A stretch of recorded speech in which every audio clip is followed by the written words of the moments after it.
How's Clovis Unified doing? Well, today I talked about what I felt were some key topics in order for us to explain how we are moving forward academically with our students. I outlined some of the emotional and social challenges that our kids have returned to school with and what we're doing to overcome those. I also talked about some of the academic challenges we have. Our overall scores in ELA are down by about 6%, and in math we're down by about 9%. However, we do have extensive plans, and actually the funding that we've received is being utilized very intentionally to help bring our kids back on track. I also talked about the fact that we do have the technology now to measure and monitor growth, and that all the indicators are that our kids are growing in the classroom. So given what our teachers are doing and all the different emotional, social and academic supports that we're providing, we really do feel, and the data is showing, that we're back on track. We're getting back on track, I should say. What ELA is? English language arts and math are the two areas that the state of California measures us in. They also measure us in other subjects such as science, but the English language arts and math are the two key indicators for us because they really are the foundation to everything else. Now, do you think they were down because of the pandemic and the tidal wave of changes in education?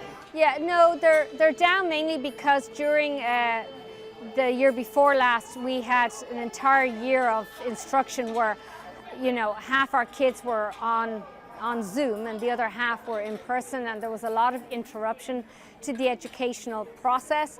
We had kids experiencing a lot of emotional challenges, and also this past year, one of the things I touched on is that we were really plagued by a huge amount of absences of students and staff, and it was extremely disruptive to the instructional process. And so for us, we recognized that we were going to take a dip, but now that we're back, and you know, I've been monitoring the data on a daily basis, and our absences due to COVID are like virtually negligible. So we are really on track to be able to get our kids back to where they need to be. And is it just having the kids returning to in-person learning Yes. kind of just gets those numbers back up? Yeah, having them in person, having them around other kids, having them feeling safe emotionally. It's just so important to set that foundation for learning, yes. So now managing growth, you mentioned that the Clovis Unified area just keeps on growing. Yes. How are you managing that? So we have a whole team managing that, looking at projections, interfacing with our city leaders, City of Fresno, City of Clovis, looking at where growth is going to be occurring, interfacing with all of the developer community. And so we have a pretty good pulse, I would say, on what's needed into the future in terms of schools. So we have our 35th elementary school opening at Fowler McKinley now on August 24, and that's designed and well on its way to happening. And then there's been a lot of work behind the scenes pertaining to our new educational centre, Terry Bradley Educational Centre, which is opening for grades 7, 8 and 9 in August 2025. And it's another educational centre, so it's a very significant project. You can seem to avoid the pratfalls that Fresno Unified is going when it comes to school naming, or Central Unified is going with school naming or renaming. Is that because you kind of already have the system and Yes. you name it after educators? Well, actually, there's a system in place, but and it involves our local community. It involves all of our stakeholders, really, and also involves our governing board, who ultimately approve a name. But the process includes looking at the historical context of the school. So, for example, Granite Ridge or Valley Oak, and then some of our schools are named after famous leaders in our society, Lincoln Elementary, and then after past educators like Janet Young Elementary. So a lot of thought is given to the context of the school and what the community's desire is at the time. But it's an entire process, and it's a well thought out process that gives everybody a voice. How's the labour situation going with the club's unified employees? Yeah, we've been monitoring teacher shortages around the state. We ourselves did not experience that. I would say that, you know, all of our shortages for teachers have either been filled or in the process of being filled. Some of the areas, though, that we really are feeling it are in our transportation department. We've had a lot of issues in terms of not being able to fully staff our buses, our bus drivers. Also our instructional assistants. We have a lot of openings for instructional assistants to assist us in our special education department.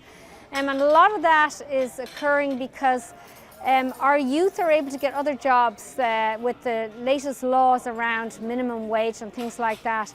Students, college students who typically would be helping us out for, you know, minimum wage are able to secure other positions that are incentivizing the college students. What about with the talk to the union? How's that going? Well, we are still in the process of addressing some of the PERB violations that have been leveraged against the district, and that process is continuing, and based on what I'm hearing, will continue into November, December. And at that time, we'll be awaiting some news on what the courts have decided in terms of how Clubs Unified can proceed into the future with respect to our employee representation. How did the district come up with this specific safety plan?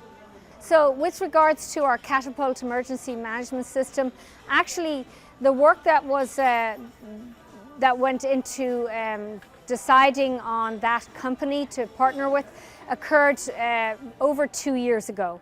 Our team looked into several different companies, and we liaised with our first responder colleagues and agencies, and we landed on Catapult EMS. All of this has been actually in the works for over 2 years, and I will tell you that, you know, we get a lot of questions about our open campuses and the fact that we don't have, you know, fences and barbed wire and metal detectors. And as I was talking with the owner of Catapult, who himself liaises with the FBI, he was telling me that, you know, that having fences and metal detectors and things like that present challenges too, because kids can be corralled into a facility if an intruder gets in. So he did tell me that what the general consensus around school safety is that speeding up your response to a situation is the #1 priority, and that's what Catapult EMS does. It speeds it up to where things are happening at an exponentially faster rate than what we had before. So we're very excited from that point of view.